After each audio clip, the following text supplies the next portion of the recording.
Welcome to Kenton's videos. Enjoy the video. You start by choosing stance and approach. Pick regular or goofy where you feel balanced, because control matters more than flair.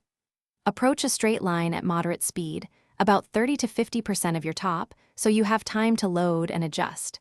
As you near the pop point, compress into a short crouch for roughly half to 3/4 of a second.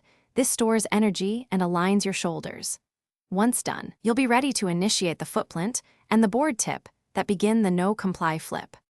You plant your front foot decisively, firm and quick, just off the board near the bolts or tail edge, which anchors your rotation. Immediately use your back foot to scoop and flick the tail. This is the motor that creates the flip.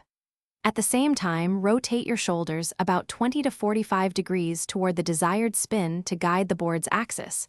Your hands and chest follow that line for control. Make sure to time the flick as your front foot leaves the ground to cleanly separate board and feet. You should spot the board early and aim to replant your front foot on the bolts while your knees absorb impact. This prevents washouts and preserves balance. Commit your weight over the bolts as you land and roll away to stabilize momentum. Hesitate, and the board will slip. If the flip under-rotates or stalls, increase shoulder rotation or sharpen the back foot flick next attempt.